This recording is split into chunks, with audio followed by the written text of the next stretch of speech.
Hey guys, welcome back to my YouTube channel, New Readers. My name is Kiran and today we'll be talking about a very famous book called The Invisible Life of Addie Larue by Schwab. Literally, this book was everywhere. It was on Bookstagram, Book Talk, Booktube, like literally everywhere. So I felt that pressure and I'm like, okay, Kiran, you have to keep up with everyone. So you have to read it. So I finally picked it up as my June TBR and I listened to it as an audiobook. So now the book starts with our main protagonist, Adeline, who's called Addie Larue, and she is from this very poor family in a very small town where women are not given much freedom and they cannot take their own decisions. Now, Adeline is someone who wants to see the world, who wants her freedom, and she is having an arranged marriage. She does not want to marry, and she is constantly, praying to the gods so that someone could listen to her and grant her wish, that is freedom. Now, she's constantly praying on her wedding day and nobody is listening to her. And the night comes, and then the person who listens to her is a god which is notorious for taking people's souls in exchange for granting them wishes. Now, the god called Luke comes to her and asks her that, would you be willing to give your soul to me if I'll provide you with your wish? Now, Adeline is very conflicted, but in the end, she's like, I'll give my soul to you when I'll be done with my life. When I feel like dying, then you can take my soul. So in exchange, she wants that she does not belong to anyone and she gets the freedom. She gets this wish granted by Luke, but in reality, it's a curse. It's a curse because now nobody remembers her. She becomes this woman who is forgotten by every single person. Her family does not recognize her. Nobody knows who she is. Nobody remembers her name.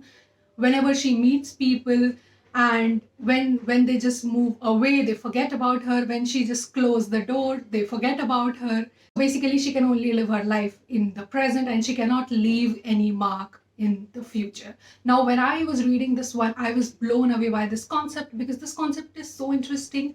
The way that it emphasizes on the fact that who you are as a person is seen through the eyes of others. Like if there are a lot of people who know you as, okay, this is who you are, this is your name, then only that defines who you are as a person. If nobody knows who you are, nobody knows what your name is, then you are just a ghost. And I was blown away with this idea. And now, because she is like this, nobody remembers her, so she cannot do any job, or she cannot work, or she cannot get a place to live in, because even if she pays the rent, the person who's renting the place forgets about her and then they just throw her out. So basically, she's having a very hard time, and the only thing that she can do is steal from people and then live in abandoned places. So that's how she's living her life. She's miserable, and she just hates Luke, this god, for cursing her. And she has been living like this for the past 300 years. From time to time, Luke comes to her and asks her if she's willing to give her soul, if she's willing to end her life. And she's always saying no, and she does not want to end her life, and she just wants to live. Even if her life is miserable, she wants to be happy, she wants to see places, she just wants to live. Luke is constantly telling her that nobody cares, nobody knows. She can take photographs, but all her photographs are blurred, and she cannot tell other people her name because the words do not come out of her mouth. And the only person who knows her is the darkness or the god, which is basically Luke. Now, after 300 years of living like this, she goes to this bookstore, and there she picks up the book that she wants because she's a book lover like all of us. So she was about to take the book and move out because that's how she survives. She steals stuff because nobody remembers who took it. But as she was out of the bookstore, but the person who was there on the counter, whose name is Henry, he remembers her and he starts following her, and he's like, why are you taking this book away? Why you have to pay for this one? And Adeline gets really confused that, okay, he's the only one who remembers her, and how can he remember her? Like, how does the curse does not work on him?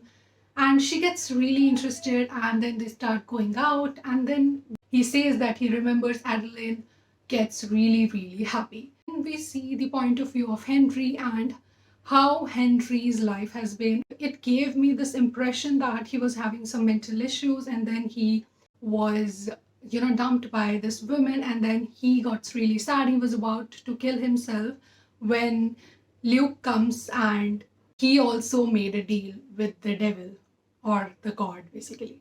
So he's like, okay, I just want to be loved, and then Luke grants him that in exchange of his soul. He just wanted to be loved. So whenever a woman comes across him, she just sees the version of the guy that she wants to see. So he's basically everyone's type because no one sees him for who he really is. Everyone is just every girl, every woman or man, each and every one of them are interested in Henry. As the story progresses, we get to know that he has given his life to the devil for 1 year of happiness. So basically, he just wanted to be loved for 1 year and then he just wanted to die. So when Adeline comes to know, then Adeline gets really, really sad and angry, and she's like, how can you do this? How can you just throw your life away like that? Now, Adeline then goes and talk to Luke about this, and then we come to know about their past, how they have actually dated in a sense. Luke already knew about Henry and he placed him in this place so that Adeline can go through this because he has seen how Adeline wants the love of a human and how just she just wanted to be with humans, because Luke knows that even if Adeline is not a human anymore, but she still wants that life. So to give Adeline a taste of love, to explain it to her that she is not a human anymore and this is not the kind of life she would want. When Adeline comes to know that, she's like, okay, how can I be so stupid to believe that Luke would not know such a thing? So basically, she goes and begs Luke so that he change the condition for their deal. So that's what she says, that I am willing to come to you and then I will live with you for as much time as you want, but I just want you to let Henry go. The day Henry has to die, he doesn't die. On the other hand, Adeline is not there with him anymore. And then he just writes a book about Adeline, that Adeline has told him about her entire life. It's a book with the title The Invisible Life of Addie Larue. And then one day, Adeline herself goes into the bookstore and reaches for the book. And now, as we know, that she must be really, really happy because on the book it was written that I remember, and we know how much those words means to Adeline. So this is what she always wanted. She wanted to leave a mark of herself. Now with the help of this story, she has left a mark. So the only thing that did not go in Adeline's favor is the fact that she has to live with Luke as long as he likes. But in the end, we come to know that Adeline is actually manipulating Luke because she has carefully chosen the words that I will be with you as long as you like, and she has not used the word always, which basically means that she thinks that Luke would somehow get bored of her in the coming years and then she'll be free.